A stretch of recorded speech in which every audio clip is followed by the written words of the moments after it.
Headlines. Let's get back to the KPLC studio where we have our own Gerron Jordan standing by. Good morning, Gerron. Good morning, Brittany. That's right. We've got a lot of other news to get to, and we'll start with this. The state Supreme Court ruled funding for the governor's voucher program was unconstitutional. So how will this affect local schools? The voucher program was funded through the Minimum Foundation program.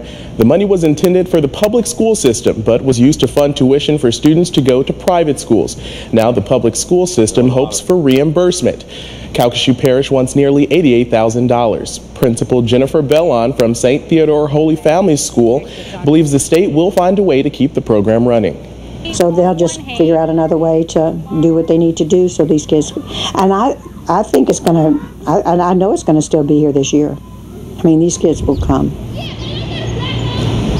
The superintendent for Calcasieu Parish Public Schools says the school board's attorney is looking through a brief on this case and hopes some good will come out of it for the public school system.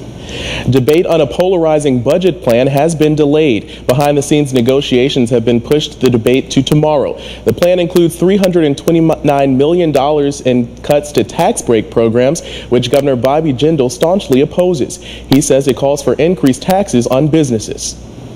I've told the legislature I will veto any tax increases. $1 is a dollar too much for me. I'll veto any budget spending that's tied to tax increases. I'm not going to allow them. We're going to do everything we can to fight with you to stop these tax increases.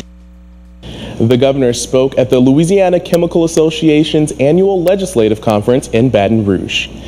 Former Louisiana Governor Edwin Edwards says Jindal only has himself to blame for this budget battle. Had he done something prudent with the $1 billion surplus that Governor Blanco left him, he wouldn't be facing a $1.5 billion deficit today. The former four-term governor says the legislature is absolutely on point to cut back on the tax credits.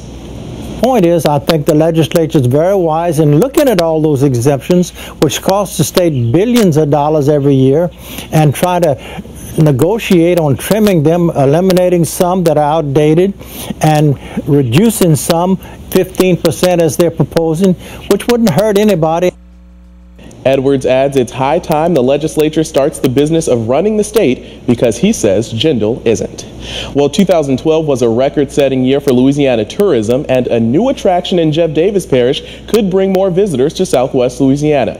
A new rum distillery at the old Lacassine sugarcane mill opens this summer, and the owners hope it will bring in travelers. Lieutenant Governor Jay Darden is already checking it out as a part of his statewide tourism tour. He says in Jeff Davis Parish, visitors leave behind $500,000 in local tax revenue, and locals say new attractions like the distillery will bring more to our area.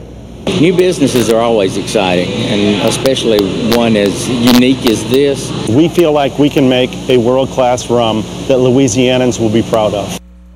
Now, owners of the distillery say the facility will provide tours, tasting, have a museum, and a gift shop.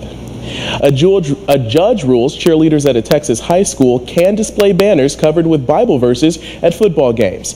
The use of the banners by cheerleaders was banned by the superintendent of the school district last year after someone complained. Later, a judge granted a temporary injunction allowing the banners. Yesterday, a ruling decided the issue. The banners are constitutionally permissible. Today is a great day for religious liberty throughout Texas and this country. We are so proud of these girls who stood up for their religious freedom that their forefathers gave them many, many years ago. I'm very relieved, but I'm also very happy. I'm excited for the cheerleaders next year so that we can continue to do banners. Now, the decision can still be appealed by the school district. Well, happening today in Lake Charles, moms are invited to be pampered at the Preon Lake Mall. The Moms Night Out celebration will include refreshments, entertainment, 2 fashion shows, music, door prizes, and beauty services, all focused on rewarding moms. It's from 5 to 8 p.m. at the mall. Admission is free. Also happening tonight, you can get sewing lessons from a real pro. Fashion designer and winner of Project Runway All-Stars 2, Anthony Ryan Auld, will be in the Lake area. Auld will be visiting all brands on Gerstner Memorial Drive from 6 until 8 p.m. To reserve a spot in the class, call all brands at 477-0492. Well, we're going to go live now back to the Carlos Fire Department, where the Sunrise team is waking up with NBC's Al Roker. Ben Terry's out there to give us a look at the weather. Ben?